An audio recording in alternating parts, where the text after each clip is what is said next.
ہاں جی، آپ اس بزرگ کا نام لیں جسے برا کہا گیا ہے، اور اس کے بعد نام لینے کے بعد آپ نے قرآن اور حدیث سے اس کی بزرگی ثابت بھی کرنی ہے۔ علی اجویری صاحب کو بزرگ قرآن میں کہیں لکھا ہوا ہے، حدیث میں لکھا ہوا ہے تو مجھے آپ بتا دیں۔ لوگ بزرگ کہتے ہیں نا، تو گرو نانک بھی بزرگ ہیں۔ تو بات یہ کہ بزرگ ہے ہی نہیں ہے قرآن و سنت کی روشنی میں۔ صوفی کرام اور بزرگان دین اولیاء اللہ کے بارے میں مرزا جیلمی سے ایک سوال ہوا ہے، بالخصوص حضرت سیدنا داتا گنج بخش علی اجویری رحمۃ اللہ کے بارے میں مرزا نے جو اپنے بیان میں سٹیٹمنٹ دی ہے ایک سوال کے جواب میں، اس پر انشاءاللہ بات کریں گے۔ سوال یہ ہوا ہے کہ کچھ لوگ آپ کی ویڈیوز دیکھ کر بزرگوں کے بارے میں برا بلا کہتے ہیں، تو ان کے لیے آپ کا میسج کیا ہے؟ مرزا جیلمی کو کہا گیا کہ آپ کا میسج ایسے لوگوں کے لیے کیا ہے جو آپ کی ویڈیوز دیکھ کر بزرگوں کے بارے میں برا بلا کہتے ہیں؟ تو اس کے جواب میں مرزا نے بزرگان دین صوفی کرام اور اولیاء اللہ کے حوالے سے جو سٹیٹمنٹ دی ہے وہ یہ ہے۔ مرزا کہتا ہے کہ جن لوگوں کے بارے میں آپ کہہ رہے ہیں کہ بزرگوں کے بارے میں میری ویڈیوز دیکھ کر برا بلا کہتے ہیں، سب سے پہلے آپ کو ان بزرگوں کی بزرگی قرآن و سنت سے ثابت کرنی پڑے گی۔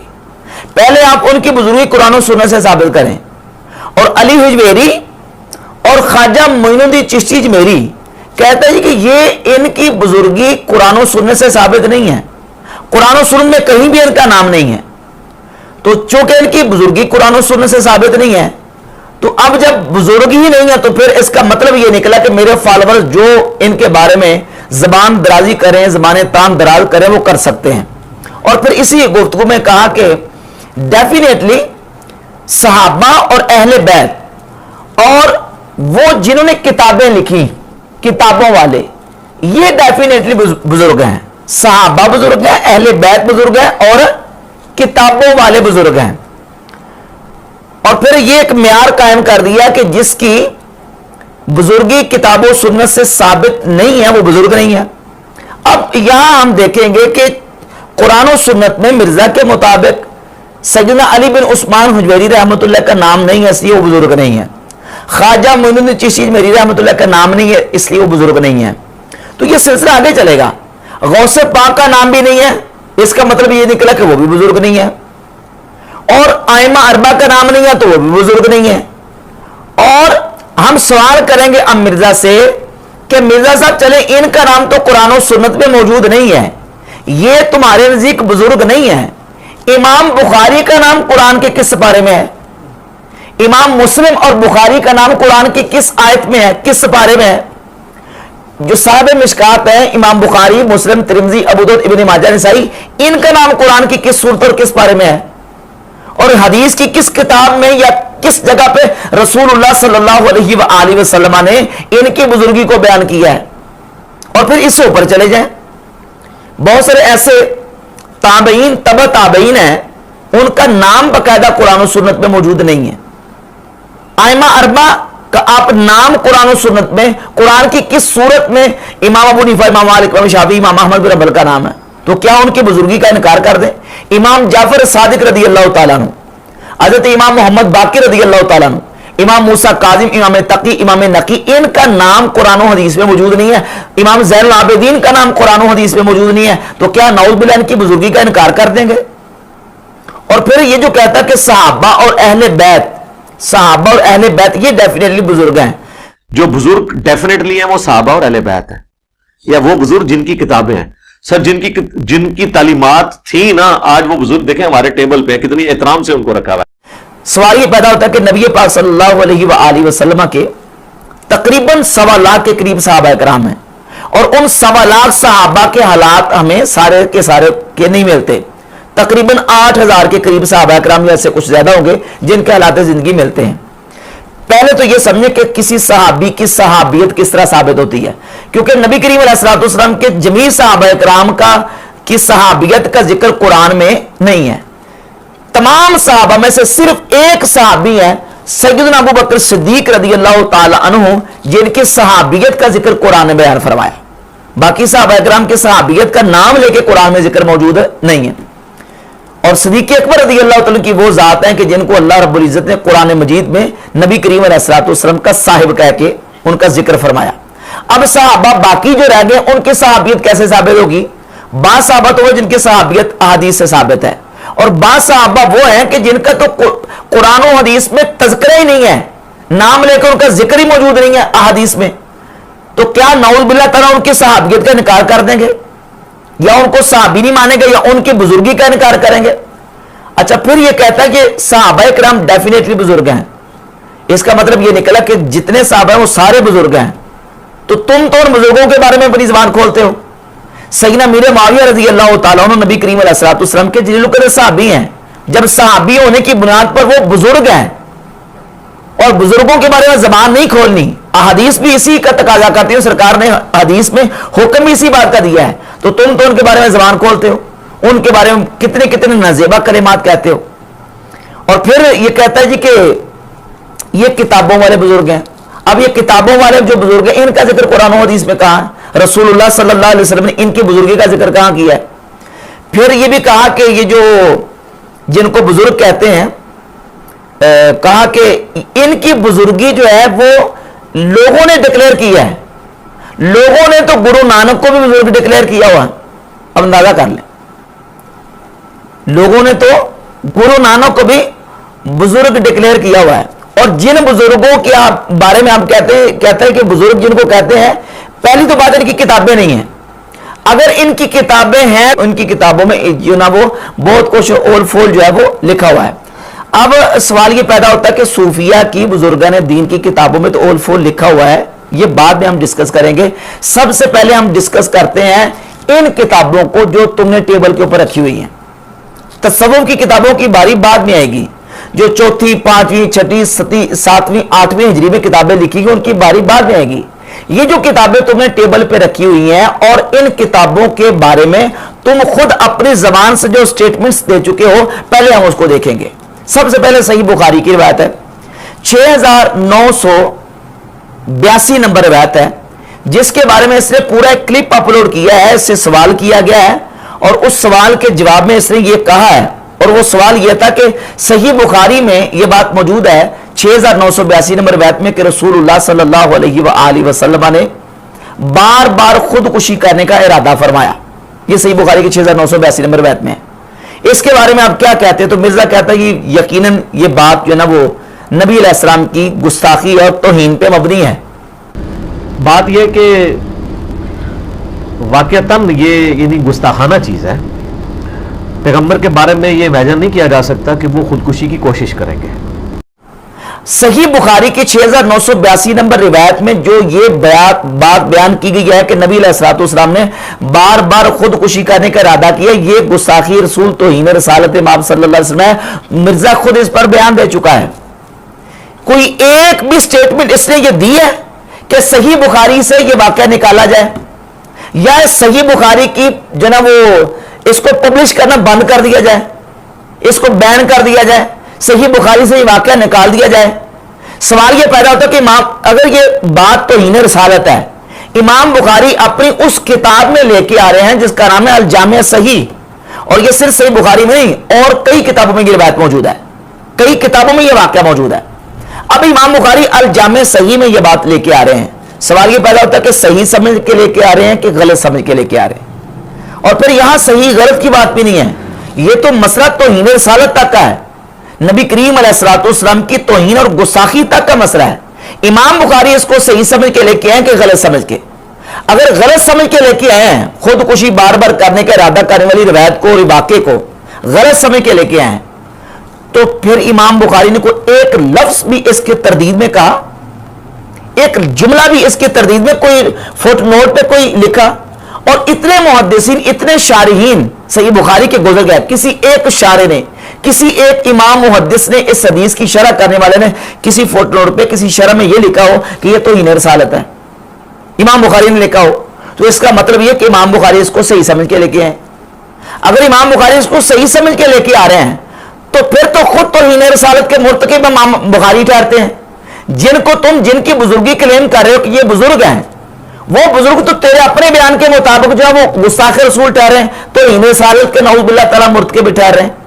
اور پھر یہ درمیان میں اس نے یہ رکھی ہے مشکات المصابیح، یہ وہابیوں کا ترجمہ ہے اور وہابیوں کی تحکیم اور وہابیوں کی اس کی تحقیقات ہیں اس کے اوپر، اور مرزا کے بابا زبیر زئی کی اس کے اوپر تحکیم ہے۔ اس میں مشکات المصابیح میں 4902 نمبر روایت ہے،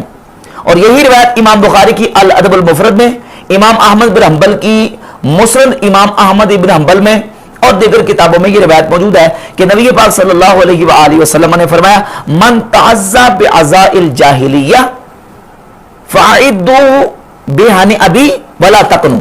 جو اپنے جاہلیت کے نسب پر فخر کرے تو اسے کہو کہ اپنے باپ کا اعلیٰ تناسل کاٹ کے منہ میں رکھ کرو اور کنایا نہ کرو۔ یہ روایت مشکات میں ان الفاظ کے ساتھ ہے۔ اب اس روایت کے بارے میں مرزا یہ بیان دے چکا ہے کہ یہ توہین رسالت ہے، نبی صلی اللہ علیہ وآلہ وسلم کی گستاخی اور توہین ہے، اور وہ گستاخی اور توہین والی روایت کس میں لکھی ہے؟ یہ مشکات المصابیح میں جو مرزا نے ٹیبل کے اوپر رکھی ہوئی ہے،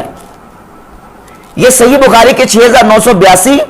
اور یہ مشکات المصابیح کی 4902 نمبر روایت ہے، دو کتابیں۔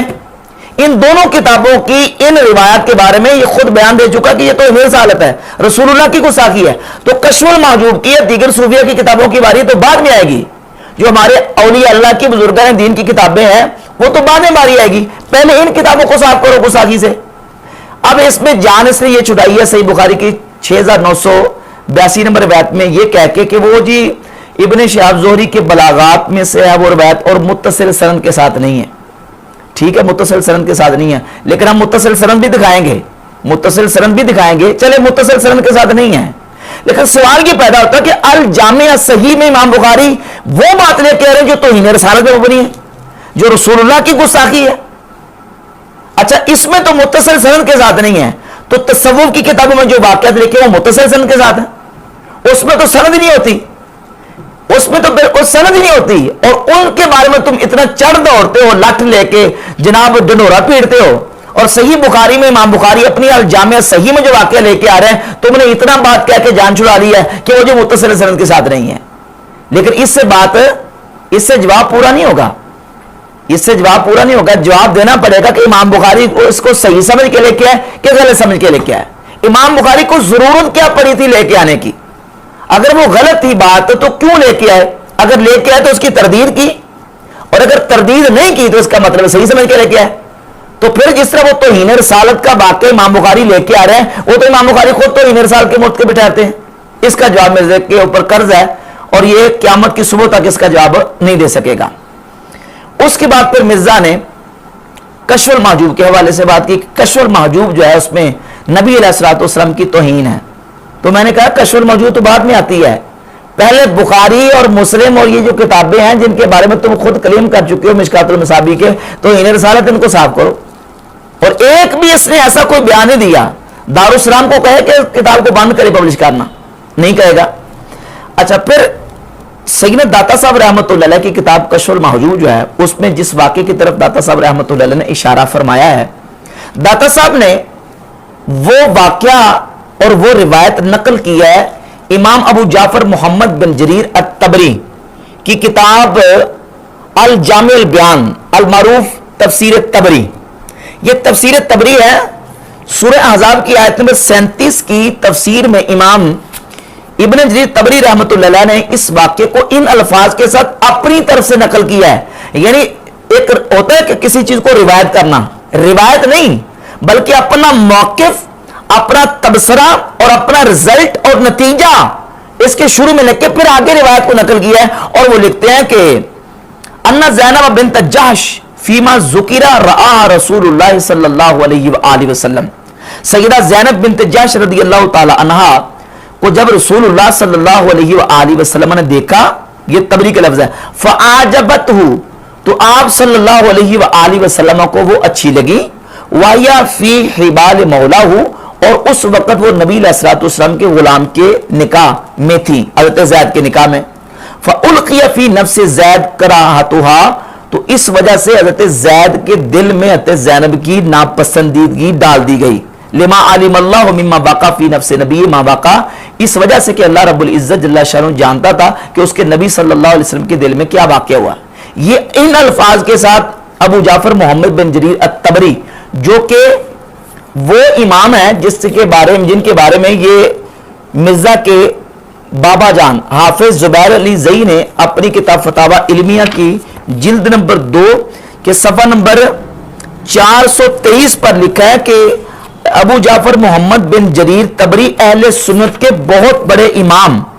محمد بن جریر بن یزید ابو جعفر طبری یہ اہل سنت کے بڑے اماموں میں سے تھے. یہ جو امام طبری اہل سنت کے بڑے اماموں میں سے تھے،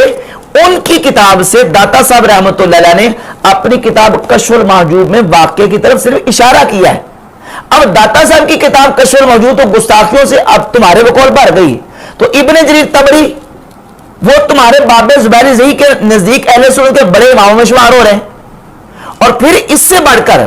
داتا صاحب نے جو واقعہ اشارہ کیا وہ تو پیچھے رہ گیا. اس سے بڑھ کر ایک واقعہ جو کہ اس کتاب میں مذکور ہے جو تمہارے سامنے ٹیبل پہ پڑی ہے، یہ صحیح مسلم 3407 اور 3408 دو روایتیں صحیح مسلم میں، اور یہی روایت مسند احمد ابن حنبل میں 14128 نمبر روایت ہے. اور اس میں لفظ یہ ہے، بلکہ پہلے اس کا باب صحیح مسلم میں جو چیپٹر ہے اس کا عنوان یہ ہے باب ندب من رأى امرأة فوقت فی نفسہ. باب اس بیان میں کہ جس نے کسی عورت کو دیکھا اور وہ عورت اس کے دل میں اس کو اچھی لگی، الا ان یاتی امرأتہ اور جاریتہ، حتیٰ کہ وہ اپنی بیوی اور اپنی لونڈی کے یا اپنی لونڈی کے پاس جائے، پس وہ اس کے ساتھ صحبت کرے. اس بات کے بیان میں یہ عنوان قائم کیا ہے، یہ چیپٹر قائم کیا، اور اس کے تحت یہ روایت لے کے آئے 3407 نمبر کے حضرت جابر رضی اللہ تعالیٰ عنہ سے. وہ فرماتے ہیں ان رسول اللہ صلی اللہ علیہ وسلم رأى امرأة، یہ صحیح مسلم پڑھ رہا ہوں کہ رسول اللہ صلی اللہ علیہ وآلہ وسلم نے ایک عورت کو دیکھا، فأتى امرأته زینب، تو اپنی زوجہ حضرت زینب رضی اللہ تعالیٰ عنہ کے پاس آئے اور وہ اس وقت چمڑا رنگ رہی تھی. فقضى حاجته، تو رسول اللہ صلی اللہ علیہ وسلم نے اپنی حاجت ان سے پوری فرمائی. ثم خرج الى صحابی، پھر نبی علیہ الصلوۃ والسلام اپنے صحاب کی طرف چلے گئے. فقال، اور آپ نے فرمایا ان المرأة تقبل فی صورت شیطان، کہ عورت شیطان کی صورت میں آتی ہے اور شیطان کی صورت میں جاتی ہے. وتدبر فی صورت شیطان فاذا ابصر احدکم امرأة، جب تم میں سے کوئی کسی عورت کو باہر دیکھے فلیاتی اہلہ، تو اپنی بیوی کے پاس آئے. فإن ذلک یرد ما فی نفسہ، تو وہ جو بیوی سے مجامت ہے وہ اس کے دل سے آنے والے خیال کو ختم کر دے گا، آنے والے خیال کو رد کر دے گا. یہ روایت صحیح مسلم میں موجود ہے. اور جو مسند احمد ابن حنبل میں 14128 نمبر جو روایت ہے اس میں لفظ یہ ہے کہ ان رسول اللہ صلی اللہ علیہ وسلم رأى امرأة، رسول اللہ صلی اللہ علیہ وآلہ وسلم کی ایک عورت پر نظر پڑ گئی. فاعجبتہ، تو آپ صلی اللہ علیہ وسلم کو وہ عورت اچھی لگی. یہ مسند احمد ابن حنبل ہے اور یہ صحیح مسلم ہے. یہ دونوں میں اور درجن کتابوں میں یہ روایت جو ہے وہ موجود ہے. اب داتا صاحب رحمۃ اللہ کی کتاب کشف المحجوب میں وہ واقعہ جو بھی پردہ فرض ہونے سے پہلے کا تھا، کسی اجنبیہ عورت کو دیکھنا بھی منع بھی نہیں ہوا تھا، وہ واقعہ داتا صاحب اس کی طرف سے اشارہ کریں، وہ توہین رسالت، وہ اللہ کے رسول کی گستاخی بن گیا مرزا جیلمی کے نزدیک. اور جو صحیح مسلم اور مسند احمد بن حنبل کی روایت ہے یہ پردہ فرض ہونے کے بعد کا واقعہ ہے کہ رسول اللہ صلی اللہ علیہ وسلم کی کسی عورت پر نظر پڑی اور آپ علیہ الصلوۃ والسلام کو وہ عورت اچھی لگی اور آپ نے گھر آ کے اپنی بیوی سے صحبت فرمائی اور اب باہر آ کے صحابہ کرام کو فرمایا کہ عورت شیطان کی صورت میں آتی ہے، شیطان کی صورت میں جاتی ہے، تو تمہیں باہر کو عورت اچھی لگے تو تم بیوی سے آ کے صحبت کر لیا کرو، جو دل میں تمہارے خیال آیا ہے وہ نکل جائے گا. یہ صحیح مسلم میں اور مسند احمد بن حنبل میں، اور اس کے علاوہ دیگر کئی سنن دارمی میں، شعب الایمان میں، سنن کبری بیہقی میں، مسند ایوانہ میں اور معجم الکبیر طبرانی وغیرہ میں یہ روایت موجود ہے. اب یہ توہین رسالت سے خالی اور وہ واقعہ جو ابن جریر طبری کی کتاب تفسیر طبری میں ہے اس کو اگر داتا صاحب رحمۃ اللہ کشف المحجوب میں صرف اشارہ کریں وہ توہین رسالت بن جائے. اچھا پھر یہاں ایک اور بات بھی ہے، ان دونوں واقعات میں فرق یہ ہے کہ جس واقعے کی طرف اشارہ داتا صاحب نے کشف المحجوب میں کیا اور امام ابن جریر طبری نے اپنی کتاب تفسیر طبری میں اس کو نقل کیا، یہ پردہ فرض ہونے کے پہلے کا بھی ہے. اور یہ واقعہ جو مسلم اور مسند احمد بن حنبل میں یہ پردہ فرض ہونے کے بعد کا ہے. اس میں ایک فرق یہ بھی ہے، جب یہ واقعہ پیش آیا اس وقت کسی اجنبیہ عورت کی طرف دیکھنا منع اور ناجائز بھی نہیں تھا، اور ساتھ ایک یہ بھی بات ہے صحیح بخاری میں 2048 اور 3780 نمبر حدیث موجود ہے کہ کسی کے نکاح میں ہونے والی عورت جو ہے، کسی کے نکاح میں عورت موجود ہے اور وہ بندہ اگر چاہے کہ کوئی بندہ اس کی بیوی کو پسند کر لے تو وہ اپنے نکاح سے اس کا نکالنا یہ ناجائز بھی نہیں تھا۔ صحیح بخاری میں موجود ہے 2048 نمبر حدیث کہ حضرت عبد الرحمن بن عوف اور سعد بن ربیع رضی اللہ تعالی عنہما، ان دونوں کی نبی کریم علیہ الصلوۃ والسلام نے مواخات قائم فرما دی۔ حضرت سعد بن ربیع کے نکاح میں 2 بیویاں تھیں، تو انہوں نے حضرت عبد الرحمن بن عوف سے کہا کہ آپ اس طرح کریں کہ میری دونوں بیویوں میں سے وانظر ای زوجتیہ، میری دونوں بیویوں میں سے دونوں کو دیکھ لو، دونوں میں سے جو بھی تمہیں پسند آ جائے میں اس کو طلاق دے دوں گا تو تم اس کے ساتھ نکاح کر لینا۔ یہ کب؟ جبکہ وہ ابھی ان کے نکاح میں بیویاں موجود ہیں، نکاح میں بیویاں ہونے کے باوجود کہا گیا کہ تم ان کو دیکھ لو، ان دونوں میں سے جو تمہیں پسند آ جائیں تو میں اس میں سے ایک کو طلاق دے دوں گا اور وہ تمہارے ادھر گزرنے کے بعد تمہارے نکاح میں آ جائے گی۔ اسی بنیاد پر علامہ علوسی تفسیر روح المعانی میں لکھتے ہیں وَقَدْ كَانَ النُّزُولُ عَنِ الزَّوْجَةِ فِي صَدْرِ الْحِجْرَةِ جَارِيًا بَيْنَهُمْ مِنْ غَيْرِ حَرْجٍ، وہ کہتے ہیں کہ ہجرت کے شروع اور آغاز میں کسی دوسرے شخص کے نکاح میں ہونے والی بیوی اس کو اس کے نکاح سے نکلوانا اور اپنے نکاح میں لے آنا یہ بغیر حرج کے جاری تھا، بغیر حرج کے، یعنی یہ شروع میں پردہ فرض ہونے سے پہلے حالات اس طرح کے تھے اور شرعی مسائل اس طرح کے تھے۔ جو اس واقعے کی طرف داتا صاحب نے اشارہ کیا یہ اس وقت کا ہے، اور جو صحیح مسلم اور مسند احمد بن حنبل میں ہے یہ پردہ فرض ہونے کے بعد کا ہے۔ داتا صاحب جس طرح اشارہ کریں وہ توہین ہے، اور یہ توہین سے خالی کیسے ہو جائیں گے؟ تو اب یہ جو کتابیں صحیح مسلم اور صحیح بخاری، یہ کتابیں مرزا نے سامنے ٹیبل پہ رکھی ہوئی ہیں اور کہتا ہے جی کہ یہ بزرگ ہیں اور بزرگ کتابوں والے ہیں، تو سب سے پہلے مرزا کو ان کا جواب دینا پڑے گا۔ اور یہاں یہ بات میں کہہ دوں، یہ اب بہانے مارے گا، کہے گا جی دیکھیں ان بزرگوں کے اوپر تو امت کا اتفاق ہے، ان بزرگوں پر تو امت کا اتفاق ہے، تو اس کا جواب یہ ہے کہ تمہارے رافضی بھائیوں کا اتفاق نہیں ہے، تمہارے رافضی بھائی بخاری مسلم کو نہیں مانتے۔ بخاری مسلم کیا، وہ تو ابو بکر عمر کو نہیں مانتے، وہ تو یہ عقیدہ رکھتے ہیں، ان کی کئی کتابوں میں یہ عقیدہ لکھا ہوا ہے کہ نبی علیہ الصلوۃ والسلام کے وصال کے بعد صرف 4 مسلمان باقی بچے تھے، باقی سارے نعوذ باللہ مرتد ہو گئے تھے، وہ تو یہ مانتے ہیں۔ ان کی رجال کشی میں لکھا، الکافی میں لکھا، تفسیر عیاشی میں لکھا، تفسیر البرہان میں لکھا ہے، ان کی کتاب الاختصاص میں لکھا ہے، جو نا وہ ملا باقر مجلسی کی حیات القلوب میں لکھا، ساری کتابوں میں یہ واقعہ لکھا ہوا ہے، یہ بات لکھی ہوئی ہے۔ وہ تو یہ عقیدہ رکھتے ہیں۔ تم یہ اگر کہو کہ جناب وہ اس پر